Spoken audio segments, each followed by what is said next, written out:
All right, let's dive right in. India versus Pakistan. It's the biggest rivalry in cricket. But hold on.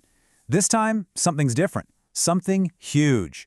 For the first time in what feels like an eternity, the script has been totally flipped, and we're here to break down what that means. And that's really the headline here, isn't it? The Kings have left the building. I mean, think about it. No Rohit Sharma, no Virat Kohli. The two guys who have basically been this rivalry for the last decade, they're not playing. This is brand new territory. So, what does that actually mean on the field? Well, it means there's a huge leadership throne just empty. The pressure in an India-Pakistan game is absolutely insane, and the two men who were built to soak it all up, they're gone. And you can see the change right here. We're going from the absolute OGs, Rohit and Virat, to the new generation of captains. You've got Suryakumar Yadav leading India and Salman Ali Agha for Pakistan. And look, these guys aren't just new captains. They are inheriting the weight of literally a billion expectations. Which, of course, leads us to the biggest question of the whole match. Can these young guns actually handle it, or are they gonna crumble? I mean, this isn't just about who's got more skill anymore. This is about who's got the nerve. Okay, but before we even get into the players, we got to talk about the battlefield, the Premadasa Stadium in Colombo. And let me tell you, this ground is not rolling out the red carpet. Forget your usual fast, bouncy tracks. This is going to be a trial by spin.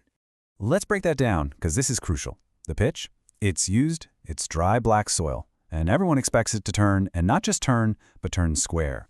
That means a score of just 150, maybe 160, could be a winning total. And then you throw in a 50 to 60% chance of rain, so the DLS method is almost a certainty. The strategy? It's simple. Win the toss and chase. You absolutely have to know what you're chasing in a rain-shortened game. Okay, so with all that in mind, how is Team India looking? How are they set up to handle this new era on this really tricky pitch? Because without their two biggest names, the whole team dynamic has shifted. So let's talk strengths. And honestly, India's biggest strength might just be their captain. Suryakumar Yadav, SKY, is probably the best player of spin on the planet right now.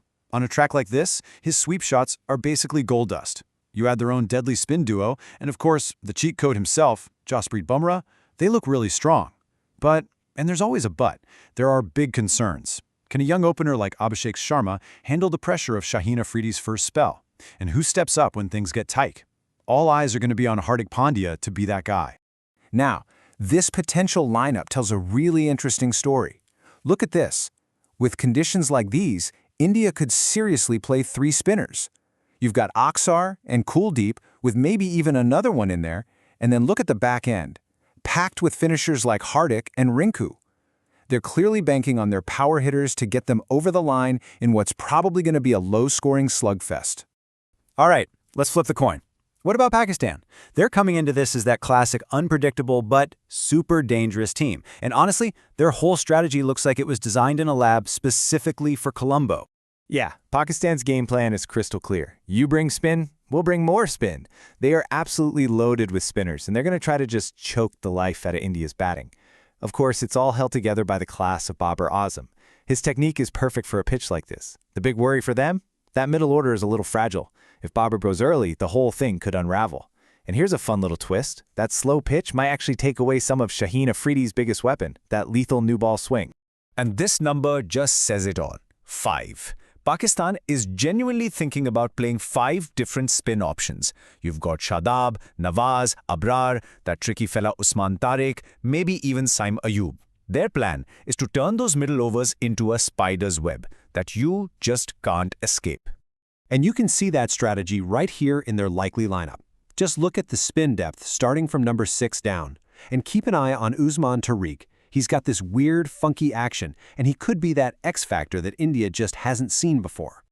So, you've got two teams that are pretty evenly matched on a pitch that's going to dictate everything. This game isn't going to be won by some grand, sweeping strategy. No, it's going to come down to 3 specific one-on-one battles. Battle number 1. It happens right at the start. The very first over. It's Shaheen Afridi's classic, full, swinging ball against the fearless, aggressive Abhishek Sharma. If Sharma goes after him and wins, he completely messes with Shaheen's rhythm. But if Shaheen gets him, India's on the back foot from ball 1. This one little battle sets the tone for the entire match. Okay, Battle 2. This is the big chess match in the middle overs. It's Suryakumar Yadav versus that Pakistani spin web. We know SKI's ultimate weapon is the sweep shot, but on a low-turning pitch, it's also his biggest risk. One mistake, and he's a goner, LBW. If SKI can crack this code, India probably cruises to a winning score. And finally, oh man, this is the one. The clash at the Titans. The best bowler in the world, Jasprit Bumrah, going up against Pakistan's best batter, Babar Azam. This is the main event, right here. A battle of pure skill, pure genius, that can honestly decide the whole game on its own. And that quote just nails it, doesn't it? This isn't just fast bowling versus batting. It's high art cricket. It's like playing chess at 145 clicks an hour. Every single ball from Bumrah, every defensive push from Babar, it's all part of this incredible mind game. Okay, so we've looked at the new captains, the wild pitch conditions, the key matchups. Where does that leave us? Let's bring it all home and make a call. The final verdict. But before I give you a prediction, you gotta understand there are two giant wildcards here. First, the pitch. Yeah, it helps Pakistan's spin army, but it also really suits batters with great technique. And second, maybe even more important, is the toss. With rain in the forecast, the team that gets to bowl first and knows exactly what they need to chase, they have a massive, like a 60% advantage. But hey, we have to make a call. So, even with the toss and the pitch being what they are, I'm giving the edge to Team India. It's going to be a low-scoring, nail-biting, down-to-the-wire kind of game, but I think India just gets over the line. And here's the #1 reason why. It's all about depth. If you assume the top-order batters and the main spinners basically cancel each other out, this game will be won or lost by the finishers.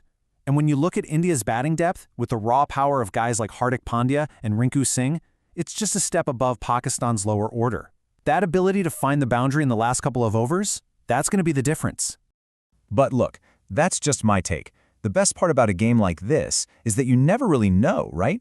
Who's going to be the hero? Is it going to be Sky's 360-degree magic, Babar's classic elegance, Bumrah's deadly precision? Or, hey, maybe the biggest player of the match will be the Colombo rain itself. The stage is set. A new chapter is about to be written.